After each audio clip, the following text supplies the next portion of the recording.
সুপ্রিয় শিক্ষার্থীবৃন্দ, দাউদকান্দি আদর্শ পায়রা উচ্চ বিদ্যালয়ের পক্ষ থেকে সবাইকে আন্তরিক অভিনন্দন জানিয়ে শুরু করছি দাউদকান্দি অনলাইন ক্লাস। আজ আমরা তথ্য ও যোগাযোগ প্রযুক্তি বিষয়ে নবম দশম শ্রেণীর ষষ্ঠ অধ্যায় থেকে ডাটাবেস নিয়ে আলোচনা করব। তাহলে আমরা স্ক্রিনে চলে যাই। সবাইকে আন্তরিক শুভেচ্ছা।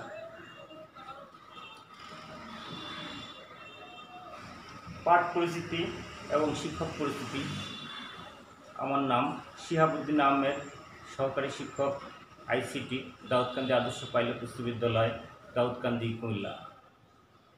আমাদের পাঠের বিষয় তথ্য ও যোগাযোগ প্রযুক্তি, নবম দশম শ্রেণী, পাঠ ষষ্ঠ। আচ্ছা, এখানে একটু চিন্তা করে বলো তো এটা কি? এখানে লেখা আছে স্টুডেন্ট ফাইল, অর্থাৎ এটা একটা ফাইল। ফাইলের ভিতরে আমরা কি রাখি? বিভিন্ন তথ্য রাখি, ডকুমেন্ট রাখি, দলিলপত্র রাখি, প্রয়োজনীয় জিনিসপত্র রাখি, তাই না? স্টুডেন্টের প্রয়োজনীয় জিনিসপত্র আমরা স্টুডেন্ট ফাইলে রাখি, অর্থাৎ এটা একটা তথ্য রাখার জায়গা। তাহলে এই তথ্য আমরা যেহেতু আমাদের ইন্টারনেটে আমরা এই ব্যবহার করব, তাহলে এটা আমরা কিভাবে রাখবো? তথ্য বাংলা কি? ডাটা, তাই না? তাহলে আমাদের আজকের পাঠের বিষয় হচ্ছে ডাটাবেসের ব্যবহার। আমাদের পাঠ শিরোনাম কি? ডাটাবেসের ব্যবহার। অর্থাৎ বেস মানে হচ্ছে ঘাঁটি, যেখানে তথ্য রাখা হয়, এটা হচ্ছে তথ্যের ঘাঁটি। অর্থাৎ এই তথ্যের ঘাঁটিটা কি, কীভাবে এটা ইউজ করতে হবে, কীভাবে তথ্যটা আমরা সংরক্ষণ করে রাখবো, কীভাবে তথ্য কালেকশন করব, এই সমস্ত বিষয় নিয়ে আজকের আলোচনা। তো ডাটাবেসটা আমরা ডাটাবেস তৈরি করলাম, এই ডাটাবেসটা কীভাবে তৈরি করব এবং এই ডাটাটা নেক্সট আমরা কীভাবে ব্যবহার করব, এই বিষয় নিয়ে আজকে আলোচনা। তাই এখানে নিচের ছবিগুলো লক্ষ্য করো তো, কী দেখতে পাচ্ছি? কম্পিউটার দেখতে পাচ্ছি, এখানে একটা টেবিল দেখতে পাচ্ছি, অর্থাৎ সিরিয়াল নাম বিভিন্ন ধরনের 1 2 3 4 এরকম দেখা যাচ্ছে একটা পেজ, তাই না? একটা ব্ল্যাঙ্ক। তাহলে ডাটা টেবিল, ডাটা সাধারণত ডাটা বা তথ্য কীভাবে সংরক্ষণ করা হয়? কম্পিউটারে ডাটা সংরক্ষণ করতে হলে পরে এই প্রোগ্রামে, অর্থাৎ ডাটা বেসে, আমরা ডাটা বেস বলতে এখানে আমরা কিন্তু এক্সেস প্রোগ্রাম ব্যবহার করব। আমরা অফিস প্রোগ্রামের যে সমস্ত প্রোগ্রামগুলো আছে তার মধ্যে থেকে আমরা বিভিন্ন রকম প্রোগ্রাম ব্যবহার করে থাকি, যেমন MS ওয়ার্ড ব্যবহার করে থাকি, MS এক্সেল ব্যবহার করে থাকি, অর্থাৎ লেখালেখির জন্য MS ওয়ার্ড, হিসাব নিকাশের জন্য MS এক্সেল, তারপরে তথ্য উপস্থাপন করার জন্য MS পাওয়ার পয়েন্ট, আর এই তথ্য সংগ্রহ করার জন্য এবং এই তথ্য ব্যবহার করার জন্য আমরা কী ব্যবহার করে থাকি? MS এক্সেস, অর্থাৎ মাইক্রোসফট এক্সেস প্রোগ্রাম। এখানে আমরা ডাটা টেবিল দেখতে পাচ্ছি, অর্থাৎ এখানে যে সিরিয়াল নম্বর, অর্থাৎ বিভিন্ন রকমের তথ্য এই টেবিলের ভিতরে সংরক্ষণ করা আছে। এটা হচ্ছে কি? একটা ডাটা টেবিল, অর্থাৎ টেবিল আকারে ডাটা সংগ্রহ করা হচ্ছে। তাহলে আমাদের যে বিষয়টা, সেই বিষয়টা কি? ডাটাবেস। ডাটাবেসকে সংক্ষেপে DBMS বলা হয়, অর্থাৎ ডাটাবেস ম্যানেজমেন্ট সিস্টেম বা তথ্য ব্যবস্থাপনা পদ্ধতি। তথ্যটা আমরা কীভাবে ব্যবস্থাপনা করব বা পরিচালনা করব, এই অধ্যায় পাঠ শেষে আমরা কি জানতে পারবো? দেখো, এই পাঠ শেষে তোমরা ডাটাবেস কি তা বলতে পারবা, কলাম রো চিনতে পারবা, ডাটাবেসের প্রয়োজনীয়তা ব্যাখ্যা করতে পারবা। তাহলে এই বিষয়গুলো কিন্তু খেয়াল করবা এবং এই নেক্সটে এইগুলো তোমরা বুঝলা কিনা, শিখলা কিনা, এই বিষয়টা তোমরা নিশ্চিত করবা। তাহলে আমাদের আজকের পাঠের বিষয়টা কি? ডাটাবেস। ডাটাবেস আমরা প্রথমেই দেখব যে ডাটাবেসটা কি। ডাটাবেসটা হচ্ছে একটা তথ্য ভাণ্ডার। ডাটাবেস হলো একটা তথ্য ভাণ্ডার। ডাটাবেস হলো একটি তথ্য ব্যবস্থাপনা পদ্ধতি। এর তথ্য ভাণ্ডারে বিভিন্ন প্রকার এবং বিপুল পরিমাণ তথ্য সংরক্ষণ করে রাখা যায়। একজন ব্যবহারকারী তার প্রয়োজন অনুসারে যে কোনো মুহূর্তে যে কোনো তথ্য এর তথ্য ভাণ্ডার থেকে আহরণ বা সংগ্রহ করতে পারে। তাহলে ডাটাবেস কি তোমরা একটু লিখে রাখো খাতায়। ডাটাবেস হলো একটি তথ্য ভাণ্ডার। এটা একটা ডাটাবেস হলো একটা ব্যবস্থাপনা পদ্ধতি। এই তথ্য ভাণ্ডারে বিভিন্ন প্রকার এবং বিপুল পরিমাণে তথ্য সংরক্ষণ করে যা রাখা যায়। একজন ব্যবহারকারী তার প্রয়োজন অনুসারে যে কোনো মুহূর্তে যে কোনো তথ্য এই তথ্য ভাণ্ডার থেকে আহরণ বা সংগ্রহ করতে পারে। তাহলে আমরা বুঝতে পারলাম কি, যে একজন ব্যবহারকারী কী করতে পারে? এটাকে তার প্রয়োজন অনুসারে ব্যবহার করতে পারে। এটা কিন্তু একটা গুরুত্বপূর্ণ সফটওয়্যার। আমরা অফিস প্রোগ্রামের যতগুলো সফটওয়্যার দেখে থাকি তার মধ্যে এটা কিন্তু একটা সবচাইতে মানে সুন্দর মানে একটা সফটওয়্যার। এটার মাধ্যমে তথ্য অর্থাৎ হাজার হাজার লক্ষ লক্ষ তথ্য এটার ভিতরে সংগ্রহ করে রাখা যায় এবং খুব দ্রুত এটা বিন্যস্ত করা যায়, এটাকে বিভিন্নভাবে মডিফাই করা যায়। অর্থাৎ এক জায়গায় ডাটা ইনপুট করলে এটা বিভিন্নভাবে ব্যবহার করা হয়। একটা স্থানে যেমন আমরা এমএস এক্সেল বা এমএস ওয়ার্ডে যদি ডাটা ব্যবহার করি তাহলে এই তথ্যটা কিন্তু আমরা শুধু এক্সেলেই ব্যবহার করতে পারি, এটা কিন্তু আমরা অন্য প্রোগ্রামে নিতে পারি না। কিন্তু এমএস ওয়ার্ডে আমরা এই এমএস ওয়ার্ডেই ব্যবহার করি, কিন্তু এক্সেস প্রোগ্রামে বা এই ডাটাবেস প্রোগ্রামে আমরা কিন্তু ইচ্ছা করলে পরে অন্য প্রোগ্রাম থেকে ডাটাকে ইনপুট করতে পারি এবং এই ডাটাকে অর্থাৎ এক্সেস প্রোগ্রামের ডাটাকে বিভিন্নভাবে এটাকে অ্যানালাইসিস করতে পারি, বিভিন্ন প্রোগ্রাম এটাকে ইনপুট করতে পারি। এটা হচ্ছে এটার ব্যাপক সুবিধা। অর্থাৎ এটা একটা বড় ধরনের সফটওয়্যার এবং এটা একটা খুব সুন্দর সফটওয়্যার। তাহলে যেমন কোয়ারি তৈরি করা বা যে একটা ডাটার সাথে একটা লিঙ্ক তৈরি করা, শর্ত দিয়ে বিভিন্ন ডাটাকে অ্যানালাইসিস করা, ইনপুট দেওয়ার ক্ষেত্রে যাতে ভুল না হয় এই জন্যে বিভিন্ন ধরনের ব্যবস্থা শর্ত দেওয়া আছে, এগুলো এই এক্সেস প্রোগ্রামে ব্যবহার করা যায়। এখানে আমরা কিছু ফাইল দেখতে পাচ্ছি। ফাইল সংগ্রহ করার জন্য এখানে আলমারি দেখতে পাচ্ছি। আমরা ফাইল আলমারিতে রাখি এবং এই ফাইলের ভিতরে অসংখ্য ডকুমেন্ট বা তথ্য রেখে দিই। প্রয়োজন অনুযায়ী আমরা আলমারি থেকে এই তথ্যটা খুঁজে বের করে নিয়ে ব্যবহার করি।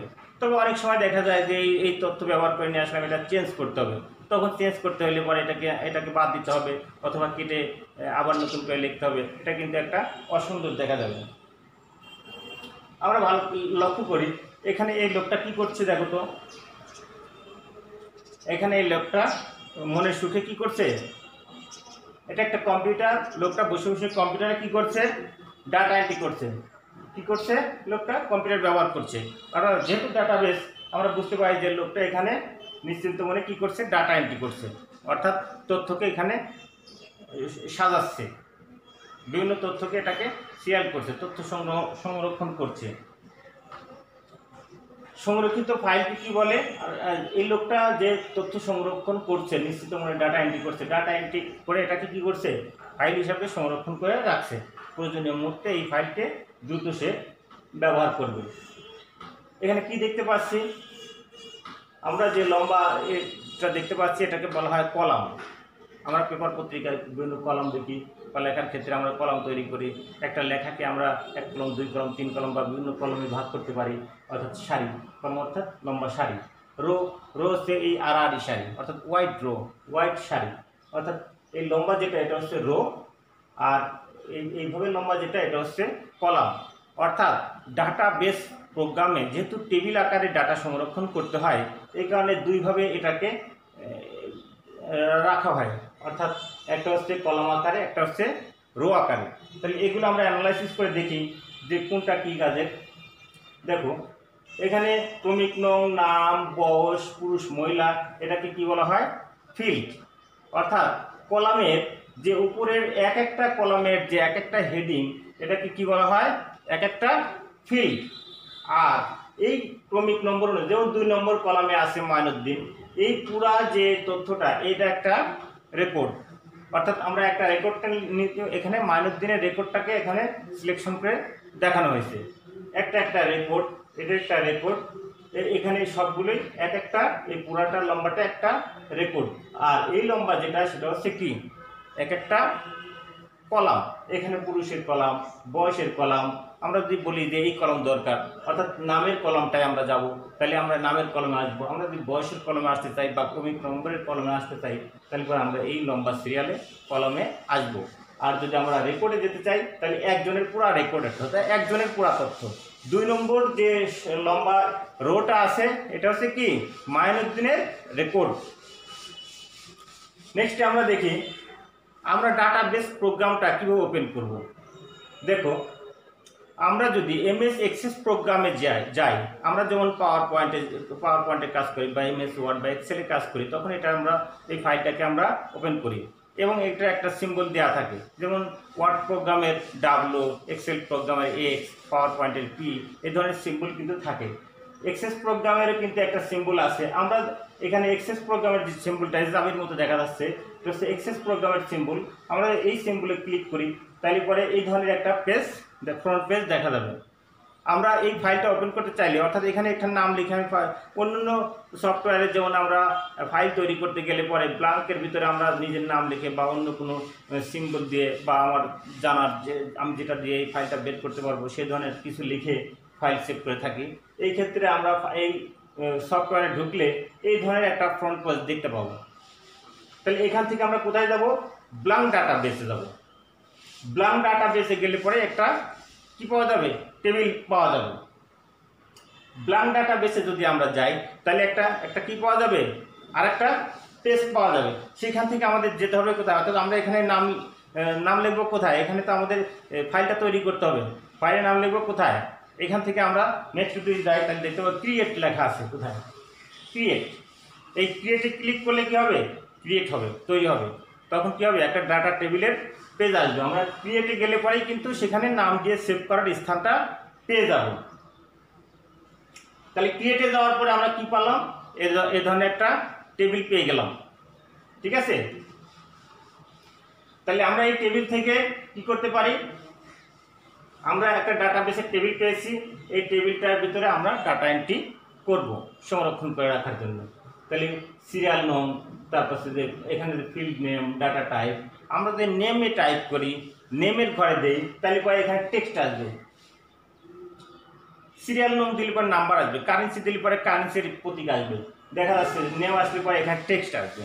অর্থাৎ টেক্সট মানে কি? আমরা জানি যে টেক্সট মানে হচ্ছে কোনো একটা লেখা। অর্থাৎ এখানের ভিতরে এই কলমের ভিতরে আমরা তখন লিখতে পারবো। ফাদার্স নেম, এটাও যেহেতু লেখা, এখানে টেক্সট আসবে।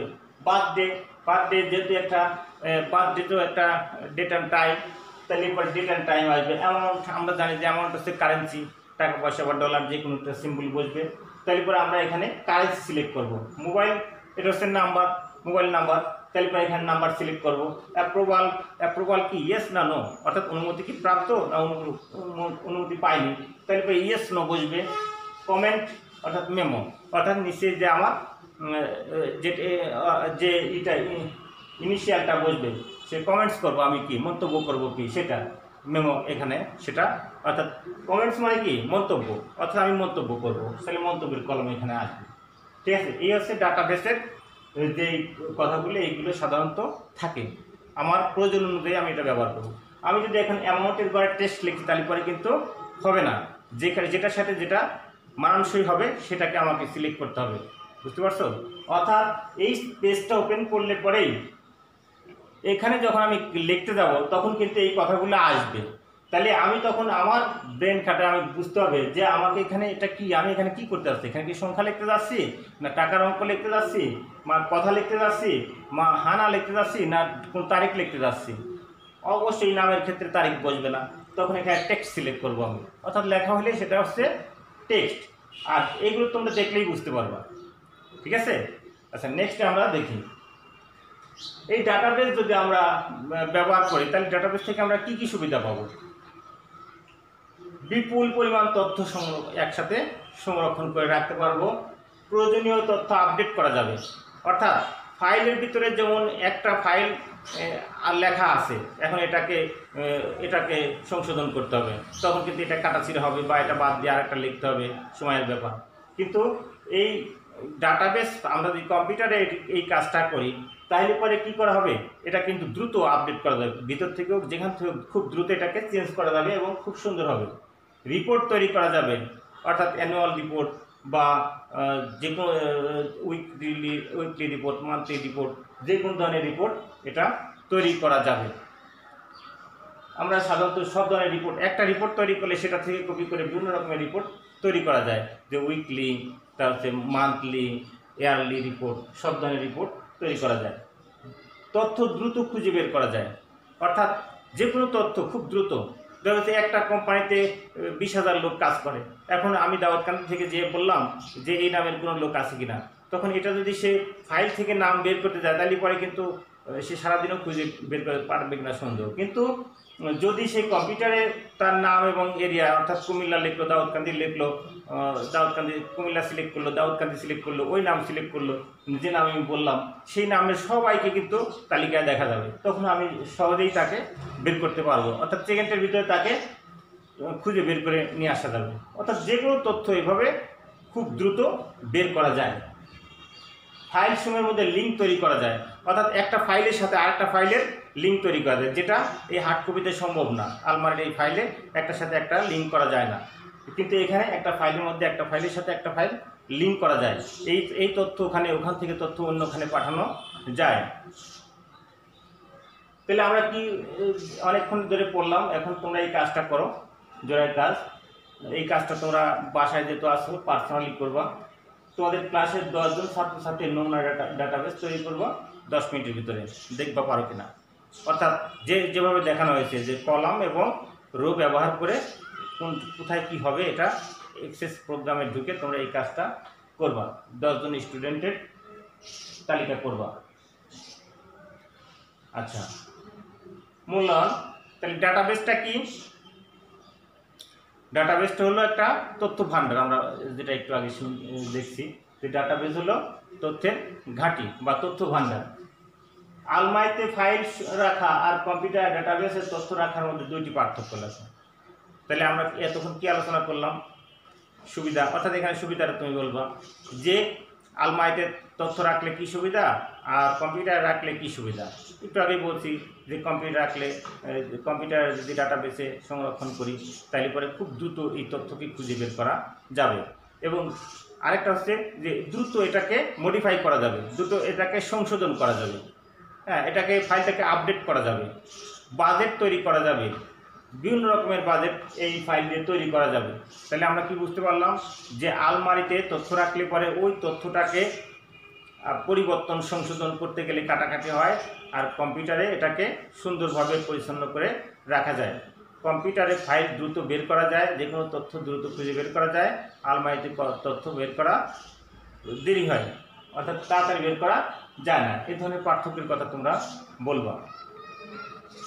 তো এইগুলো তোমরা বাসায় প্র্যাকটিস করবা, তাহলে পরে কিন্তু হবে। তোমরা যদি এখন 10 জন স্টুডেন্টের তালিকা তৈরি না করো, তারপরে এই ফাইলটা বের না করো, কীভাবে ফাইল লিখে সেভ করতে হবে এগুলো না করো, তাইলে পরে কিন্তু প্র্যাকটিক্যালি জিনিসটা করতে পারবো না। কম্পিউটার তোমরা জানো যে এটা একটা প্র্যাকটিক্যালি বিষয়, যার কারণে এটা লিটারেচারের সাথে সাথে তোমাকে প্র্যাকটিস করতে হবে, তাইলে পরে তুমি এই কাজগুলো করতে পারবে। কম্পিউটারের কাজগুলো সবসময় প্র্যাকটিক্যালি। তাহলে এইগুলো তোমরা খাতায় লিখবা এবং স্টেপ বাই স্টেপ লিখবা, তাইলে পরে এবং এই অনুযায়ী কাজ করে দেখবা যে কাজটা ঠিকমতো হচ্ছে কিনা। আচ্ছা, তোমাদের আরেকটা বাড়ির কাজ দিয়ে দেই। বাড়ির কাজ, কর্মক্ষেত্রে ডাটাবেসের প্রয়োজনীয়তা লিখে আনবে। আমরা যে অফিস আদালতে কাজ করি বা যেখানেই কাজ করি না কেন, যার যার কর্মস্থলে, এই কর্মস্থলে এই ডাটাবেস প্রোগ্রামটা আমরা কিভাবে ব্যবহার করব এবং এটা ব্যবহার করলে কি সুবিধা, এটার প্রয়োজনীয়তাটা কী, এই ব্যাপারে তোমরা যার যার মাথা খাটিয়ে এটা লিখে আনবে, লিখে খাতায় রাখবে। যখন স্কুল খুলবে তখন তোমরা এই কাজগুলো জমা দেবে। কর্মক্ষেত্রে, অর্থাৎ তোমরা জানো যে এখন প্রত্যেকটা কাজে কম্পিউটারের ব্যবহার আছে, এবং আমরা যদি এই ডাটাবেস প্রোগ্রামে এক্সপার্ট হই, দক্ষ হই, তাহলে পরে কিন্তু আমার কাজের ক্ষেত্রে খুব সহজ হবে। যে কাজ ম্যানুয়ালি করতে গেলে অনেক সময় লাগে, কয়েকদিন সময় লাগতে পারে, সেটা কিন্তু কয়েক ঘন্টার ভিতরে এই ডাটাবেস প্রোগ্রামে করা সম্ভব।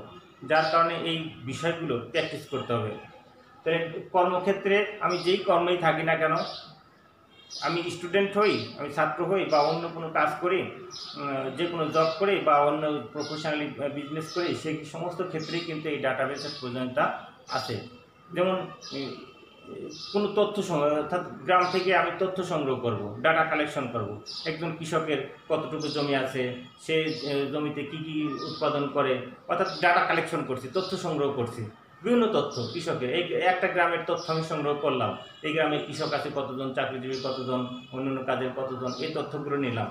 কিন্তু একজন কৃষকের যতটুকু জমি আছে সেই ততটুকু জমিতে এসে কতটুকু আলু চাষ করে, কতটুকু ধান চাষ করে, তার মাছের খামার আছে কিনা, এই তথ্যগুলো যে আমি সুন্দরভাবে লিখে নিয়ে আসলাম, এগুলো কম্পিউটার আমি কী করলাম, ইনপুট করলাম এবং একটা ডাটাবেস তৈরি করলাম। প্রত্যেকটা ক্ষেত্রে আবার এটা ভুল হবে না যে আমি যদি মনে করি যে এই ঘরটার ভিতরে অর্থাৎ টেবিলের এই ঘরটার ভিতরে এই সংখ্যার বেশি বসবে না, শর্ত দিয়ে ডাটা এন্ট্রি করা যায় এই ডাটাবেস প্রোগ্রামে। তার মানে কি এই প্রোগ্রামে ভুল হওয়ার সম্ভাবনা খুব কম। তো কর্মক্ষেত্রে বিভিন্ন পর্যায়ে এই ডাটাবেসের প্রয়োজনীয়তা আছে। তোমরা বইয়ের সহযোগিতা নিবা, টেক্সট বুক পড়বা এবং প্র্যাকটিক্যালি এই ডাটাবেসের ব্যবহার করে দেখবা, তাইলে পরে তোমরা বুঝতে পারো, বাড়িতে এই কাজগুলো তোমরা করবা। তোমাদের এই পর্যন্তই ক্লাস। তোমরা সবাই ভালো থেকো, সুরক্ষিত থাকবা, বাসায় থাকবা, পড়াশোনা করবা এবং নিয়মিত দাউদকান্দি অনলাইনের ক্লাসগুলো দেখবা। তো সবাইকে ধন্যবাদ জানিয়ে আজকের মতো এখানেই শেষ করছি। ধন্যবাদ সবাইকে।